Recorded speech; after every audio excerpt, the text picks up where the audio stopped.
আসসালামু আলাইকুম সবাইকে। আমি মোহাম্মদ মারুফ। স্বাগতম সবাইকে আমাদের মারুফ একাডেমিতে। আজকে আমি পদার্থবিজ্ঞানের অন্যতম গুরুত্বপূর্ণ অধ্যায় কোণ বা বলের অনশর্ট এমসিকিউ ক্লাস নিয়ে হাজির হইছি। তাই দেরি না করে ক্লাসটি শুরু করা যাক। আচ্ছা দেখো, আমাদের ১ম এমসিকিউতে কি বলা আছে? কোন বলের কারণে তেজস্ক্রিয় নিউক্লিয়াস হতে বিটা রশ্মি বা ইলেকট্রন বের হয়? আচ্ছা, তোমাদের বইয়ে সুন্দরভাবে বলা আছে যে আ ইলেকট্রন বা বিটা রশ্মি বের হয় কোন বলের কারণে? তোমাদের দুর্বল নিউক্লিয় বলের কারণে। দুর্বল নিউক্লিয় বলের কারণে। কোন বলের কারণে? দুর্বল নিউক্লিয় বলের কারণে। এছাড়াও তোমাদের স্ক্রিনে তোমরা দেখতে পাচ্ছ যে অন্যান্য বল যেমন সবল নিউক্লিয় বল এবং দুর্বল নিউক্লিয় বলের পার্থক্য, পাল্লা এবং এদের শক্তি। এছাড়াও বিদ্যুৎ চুম্বকীয় বল ও মহাকর্ষ বলের পার্থক্য কি কাজ এটা দেওয়া আছে, হ্যাঁ? তোমরা স্ক্রিনে দেখে নাও। আচ্ছা, এর পরবর্তী এমসিকিউতে কি বলা আছে দেখো। সবল নিউক্লিয় বলের পাল্লা কত? কেবল নিউক্লিয় বলের পাল্লা তোমাদের বইয়ে সুন্দরভাবে ২ টা পাল্লা দেওয়া আছে, দুর্বল এবং দুর্বলের পাল্লা হলো 10⁻³ মিটার এবং সবলের পাল্লা কত? 10⁻15 মিটার। আশা করি তোমরা ২ নাম্বার এমসিকিউ বুঝতে পারছো। আর 3rd এমসিকিউতে কি বলা আছে? চলন্ত গাড়ি থেকে নামার সময় পড়ে যাই কেন? পড়ে যাই কেন? আচ্ছা, আমরা মূলত পড়ে জড়তার কারণে, হ্যাঁ? আমরা যখন হাঁটি তখন আমাদের স্থিতি জড়তা কাজ করে। কিন্তু একটা গাড়ি যখন চলে তখন সে গতি জড়তা অবশ্যই লাভ করবে। ইভেন আমার একটা গাড়ি যখন থামবে এবং আমরা তখন গাড়িতে যখন উঠবো, হ্যাঁ? তখন আমরা সাথে ওই গাড়ির জড়তাটা লাভ করব। অর্থাৎ গাড়ি যখন চলতে শুরু করে তখন আমরাও গাড়ির সাথে গিয়ে গতিশীল থাকি। অর্থাৎ চলন্ত গাড়ি থেকে আমরা যখন নামতে যাই তখন আমাদের ভিতরে কিন্তু গতি জড়তা থেকে যায়। যার কারণে কিন্তু আমরা পড়ে যাই। যদি গাড়ি সম্পূর্ণভাবে থেমে যেত তাহলে আমাদের স্থিতিতেই জড়তা লাভ করতাম। তখন আমরা আর পড়ে যেতাম না। কিন্তু চলন্ত গাড়ি থেকে আমরা নামার সময় অবশ্যই কি গতি জড়তার কারণে আমরা কি হই? পড়ে যাই। আশা করি তোমরা ৩ নম্বর ইন্টিগ্রাল বুঝতে পারছো। দেখো, কোনটি দ্বারা জড়তা পরিমাপ করা হয়? ৪ নাম্বার এমসিকিউ, কোনটি দ্বারা জড়তা পরিমাপ করে? আচ্ছা, আমরা একটা ভরের সংজ্ঞা জানি যে জড়তার পরিমাণকে আমরা কি বলি? ভর বলি। তাহলে এই ভর দ্বারাই তোমার এই জড়তা পরিমাপ করা যায়। বস্তুর ভর দ্বারাই কি করা যায়? জড়তা পরিমাপ করা যায়। এই প্রশ্নটা তোমাদের বিগত ৪-৫ টা বোর্ডে প্রশ্নটা এসেছে। তাই আমি সরাসরি বলে দিয়েছি এই প্রশ্নটা কি খুবই ইম্পোর্টেন্ট। হ্যাঁ? আচ্ছা দেখো, পরবর্তী এমসিকিউ, কোন বলের কারণে সূর্য হতে তাপ পাওয়া যায়? মনে রাখবা, যেহেতু সূর্যে মূলত ২ টা গ্যাস কাজ করে। একটা হলো গিয়ে আমাদের হাইড্রোজেন, একটা হলো হিলিয়াম, হ্যাঁ? এ থেকে ওরা অনবরত শক্তি উৎপন্ন করে, হ্যাঁ? আর নিউক্লিয়াস ভাঙে কোন বলের কারণে? অবশ্যই অনেকে জানো যে দুর্বল নিউক্লিয় বলের কারণে ভেঙে যায়। আসলে প্রবল নিউক্লিয় বলের কারণে এই সূর্য থেকে অনবরত তাপ, শক্তি এগুলা নির্গত হয়, আলোক শক্তি, হ্যাঁ? তাহলে কোন বলের কারণে সূর্যকে তাপ পাওয়া যায়? তাহলে কোন বলের কারণে? আমাদের সবল নিউক্লিয় বলের কারণে আমরা তাপ ও আলো পাই। দেখো, পরবর্তী এমসিকিউ কি বলা আছে? বস্তুর ভরবেগের পরিবর্তনের হার তার প্রযুক্ত বল কি? আচ্ছা, নিউটনের দ্বিতীয় সূত্রে বলা আছে বস্তুর ভরবেগের পরিবর্তনের হার তার প্রযুক্ত বলের কি? সমানুপাতিক। একেবারে সহজ প্রশ্ন। উম ঢাকা বোর্ডে আসছে ২০২৩ সালে। এর থেকে মনে হচ্ছে সহজ প্রশ্ন আর হয়ই না। হ্যাঁ? আচ্ছা, দেখো ৭ নাম্বার প্রশ্নে কি বলা আছে? ২০ কেজি ভরের উপর ৩ নিউটন বল প্রয়োগ হলে ত্বরণ কত? চট্টগ্রাম কুমিল্লা বোর্ড ২০২৩, একেবারে সহজ। হুম? তাহলে আমাদের ভর দেওয়া আছে কত? ২০ কেজি এবং আমাদের ফোর্স মানে বল দেওয়া আছে ২০। তাহলে ১ নাম্বার যে আমাদের সূত্র দেওয়া আছে F ইকুয়াল কি? এ। সুতরাং আমরা এখান থেকে বের করতে পারি F/m। আচ্ছা, F এর মান কত? ২০ এবং আমাদের ভর ২০ কত হয়? 1 মিটার পার সেকেন্ড স্কয়ার। হুম? তাহলে দেখো, ২০ কেজি ভরের উপর ২০ নিউটন বল প্রয়োগ করলে ত্বরণ কত হবে? 1 মিটার পার আচ্ছা, এরপরের এমসিকিউ দেখো। ৮ নাম্বার, কোন বস্তুর উপর ৩ নিউটন বল কত সময় স্থায়ী হলে ভরবেগের পরিবর্তন ১০ কেজি মিটার পার সেকেন্ড হবে? আচ্ছা, দেখো আমাদের এখানে আমাদের F দেওয়া আছে। F কত? আমাদের ১০০ নিউটন, হ্যাঁ? এবং আমাদের ভরবেগের পরিবর্তন অর্থাৎ mv - mu কত দেওয়া আছে? 10 কেজি মিটার পার সেকেন্ড, হ্যাঁ? ভরবেগের পরিবর্তন। এই কথাটা মানি del m sorry mu - m এইটা, হ্যাঁ? তাহলে আমরা একটা সূত্র জানি, দেখো FT equal del V minus M U. দেখো আমাদের সময় বের করতে বলছে, কত সময়। তাহলে আমরা একটা M B minus M U by F. তাহলে আমাদের এটার মান দেওয়া আছে 10 এবং এফ এর মান দেওয়া কত আমাদের 100। তাহলে আমাদের অ্যান্সার হবে 0.1 সেকেন্ড। তাহলে 8 নম্বর এমসিকিউ উত্তর হবে কত? 0.1 সেকেন্ড স্থায়ী হবে। আশা করি তোমরা এই এমসিকিউটা বুঝতে পারছো। আচ্ছা, পরবর্তী এমসিকিউতে দেখো কি বলা আছে, সমআয়তনের কোন বস্তুর জড়তা বেশি? সমআয়তনের, আচ্ছা আমাদের ক নম্বর অপশন বলা আছে সোনা, খ নম্বরে বলা আছে পারদ, খ নম্বরে রূপা এবং লোহা। হ্যাঁ? আচ্ছা, তোমরা অবশ্যই পঞ্চম অধ্যায় আছে, পঞ্চম অধ্যায়ে বলা আছে যে যার ভর বেশি তার ঘনত্বও কি বেশি। হ্যাঁ, আমরা এটাও জানি যার জড়তা বেশি তার ভরও কি বেশি। আচ্ছা, এখান থেকে আমাদের এই প্রশ্নটা সলভ করতে হবে। দেখো সমআয়তনে কোন বস্তুর জড়তা বেশি, অর্থাৎ যার ভর বেশি তার কি জড়তাও বেশি। আচ্ছা, এখন আমরা বুঝবো কেমনে যার ভর কার বেশি ভার কার কম। এখন আমরা কাজ করব, আবার এটাও বলা আছে যার ঘনত্ব বেশি তার ভরও কিন্তু বেশি। হ্যাঁ, তাহলে আমরা জানি পঞ্চম অধ্যায় থেকে প্রশ্নটা আসছে। দেখো সোনা রূপা, আচ্ছা আমরা জানি সোনার ঘনত্ব তোমাদের বইয়ে সুন্দরভাবে বলা আছে। হ্যাঁ, সোনার ঘনত্ব কত? সোনা, আমাদের সোনার ভর কত, মানে ঘনত্ব, sorry, 1930 KG per metre cube. রূপা 1050 কেজি পার মিটার কিউব। পারদ অন sorry 1600 KG per metre cube. হ্যাঁ, লোহা 7800 কেজি পার মিটার কিউব। আচ্ছা দেখো এখান থেকে এর ঘনত্ব বেশি অবশ্য সোনা, তাহলে সোনার ঘনত্ব বেশি হলে এর ভরও কি বেশি, তাহলে জড়তাও কি হবে বেশি হবে। তাহলে এর উত্তর হবে কি আমাদের সোনা। তাহলে 9 নম্বর এমসিকিউ আশা করি তোমরা বুঝতে পারছো, তাহলে উত্তর কি সোনা। আচ্ছা, এর পরবর্তী এমসিকিউ দেখো বলের মাত্রা কোনটি। আচ্ছা একেবারে সহজ প্রশ্ন, প্রশ্ন আসছে যশোর বোর্ড 2022-এ, যশোর বোর্ড 2022। আচ্ছা দেখো বলের মাত্রা আমরা একটা সূত্র জানি না, দ্বিতীয় সূত্র এফ ইকুয়াল কি, এফ ইকুয়াল এম এ। আচ্ছা, আমাদের বলের মাত্রা নির্ণয় করতে হবে, তাহলে আমরা আগে এককটা নির্ণয় করি। যদি কি ত্বরণ, ত্বরণের একক কি মিটার পার সেকেন্ড স্কয়ার। হ্যাঁ, আবার এখান থেকে আমরা বলতে পারি এফ, এফ কি ভর, ভরের মাত্রা কি এম। আচ্ছা ত্বরণ আমরা দ্বিতীয় অধ্যায় যখন পড়েছি তখন আমরা জানি যে ত্বরণের মাত্রা কি ছিল এল পার টি স্কয়ার।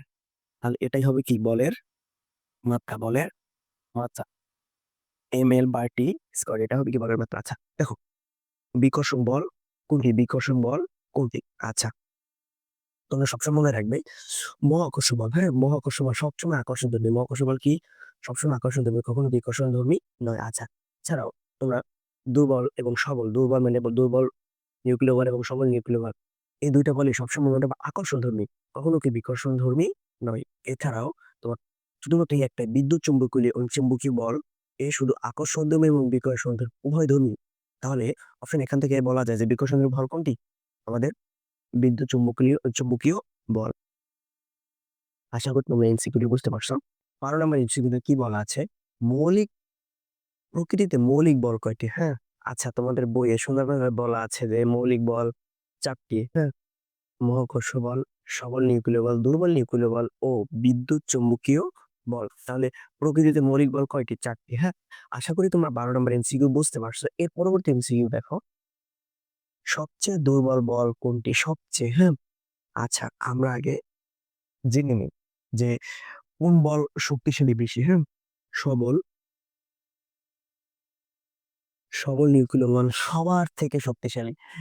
এরপরে বিদ্যুৎ চুম্বকীয় বল, এই বলটা শক্তিশালী। এরপরে তোমার দুর্বল নিউক্লিয় বল। আচ্ছা এরপরে মহাকর্ষ বল। তাহলে সবথেকে দুর্বল বল কে? আমাদের মহাকর্ষ বল। মহাকর্ষ বল সবথেকে কি দুর্বল বল। আচ্ছা, এর পরবর্তী এমসিকিউ দেখো, ইলেকট্রোউইক ফোর্স বলের সম্মিলিত রূপ কোনটি? হ্যাঁ, আমরা হয়তো তোমাদের বইয়ে সরাসরি উল্লেখ না থাকলেও আমাদের ইন্টারমিডিয়েট এই প্রশ্নটা 2021-22 সেশনে মেডিকেল অ্যাডমিশনে আসছে যে ইলেকট্রোইক ফোর্স কোন বলের সমন্বয়ে তৈরি? হ্যাঁ, মনে রাখবে ইলেকট্রোইক ফোর্স ২ টা বলের সমন্বয়ে তৈরি। হ্যাঁ, একটা হলো গিয়ে আমাদের বিদ্যুৎ চৌম্বকীয় বল এবং দুর্বল নিউক্লিয় বল। এই ২ টা বল দ্বারা ইলেকট্রোউইক ফোর্স গঠিত হয়। আশা করি তোমরা ১৪ নম্বর এমসিকিউ বুঝতে পারছো। দেখো এর পরবর্তী এমসিকিউতে কি বলা আছে? পদার্থবিজ্ঞানের চমকপ্রদ বল কোনটি? হ্যাঁ, সরাসরি তোমাদের এই বলের কথা উল্লেখ নেই। এই কথাটা অর্থাৎ চমকপ্রদ বল কোনটি? এই কথাটা তোমাদের উল্লেখ নেই। হ্যাঁ? তোমরা মনে রাখবে চমকপ্রদ বল হলো তোমাদের মহাকর্ষ বল। মহাকর্ষ বল। এই বলটা তোমাদের কি? চমকপ্রদ। দেখো চমকপ্রদ। মনে রাখবে এই বলটি কি? চমকপ্রদ। হ্যাঁ? আচ্ছা, দেখো কোন বলের লব্ধি 0? কোন বলের লব্ধি 0?